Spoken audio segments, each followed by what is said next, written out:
Good morning सबैजनालाई। आज चाहिँ म मेरो भ्लग बिहानदेखि सुरु गर्दैछु। आज चाहिँ किन हो मलाई बिहानैदेखि सुरु गर्न मन लाग्यो। सूर्य देवतालाई देखाएर, सूर्य देवता भन्छ कि के भन्छ नि, सनसाइनबाट देखाउन मन लाग्यो। सो म आइसकेको छु यहाँको नजारा लिएर।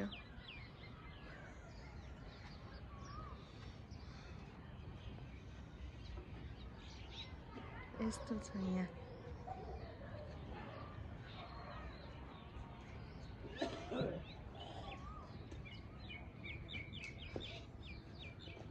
अनि हाम्रो चेरी पनि बिहान छतमा आइसके। छतमा बिहान छतमा एक्सर्साइज चल्छ उसको चाहिँ। बिहान चेरी र रिया छतमा, चेरीको एक्सर्साइज टाइम रे। कुदा भने त छैन। Wow cherry wow. स्पेशल गदे यो चाहिँ हाम्रो मम्मीको फेभरेट। सो हामीले यो धरानबाट कति 4-5 वटा सानो बिरुवा लिएर आएर सार्दिएको थियौँ। भरेर यत्रो भयो। मम्मीको चाहिँ फेभरेट, मलाई चाहिँ गनाउँछ। हाम्रो धरान मामा माइजूको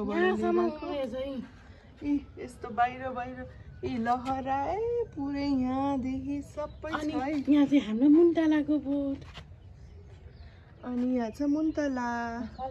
मुन्तला फुल पनि लाग्यो कि क्या हो? फुल हो तर यो त जाडोको सिजनमा मात्र पाइन्छ। एउटा अचम्म कुरा चाहिँ के भएको छ भने यसपालि चाहिँ हाम्रो आँपको रुखमा पनि यस्तो लागेको छ। फल्छ क्या हो रिया यसपालि? धेरै फल्ला जस्तो छ हो। एउटा दुईटा फल्यो नि मैले। ल फल्यो भने हजुरहरूलाई देखाइहाल्छु होइन। यस्तो छ। अनि यहाँ कस्तो राम्रो अरू फुल चाहिँ खासै फुलेको छैन। यो रेड कलरको यो चाहिँ राम्रो फुलेछ है। रेड वाउ कस्तो राम्रो। हेलो नमस्ते, स्वागत छ हजुरहरूलाई हाम्रो च्यानल श्रिया रिया टेलिफोनमा। हजुर सन्चै हुनुहुन्छ होला? सन्चै छु। आज चाहिँ म एकछिन बाहिर निस्किन आँटेको छु। हामी निस्किन आँटेको छौँ, तर कहाँ भनेर चाहिँ हामी हजुरलाई वहीँ गएर भन्छ सरप्राइज हो। अनि हजुरहरूको दिन अवस्था कस्तो गइरहेछ भने मेरो चाहिँ राम्रो गइरहेछ। अब एकछिन बाहिर निस्किन आँटेको, अनि हजुरहरूलाई वहीँ गएर देखाउँछौँ। आज चाहिँ म यहाँ डायमन्ड ब्युटी हबमा हेयर ट्रिटमेन्ट गर्न आएको छु।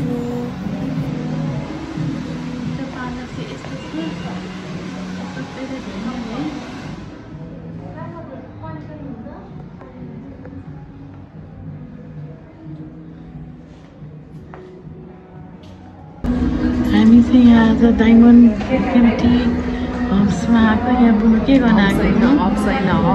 बुनु के गर्न आएको यहाँ? भन्न नाच्न। यहाँ पार्लर चाहिँ यस्तो छ।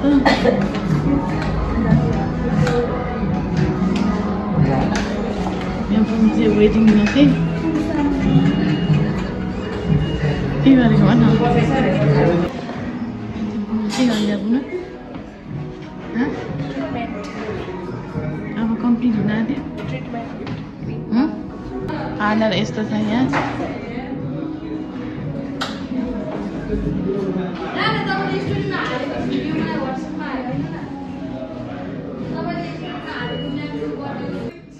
रिया चाहिँ यहाँ आफूलाई हिरोइन ठानेर पोज दिँदैछ।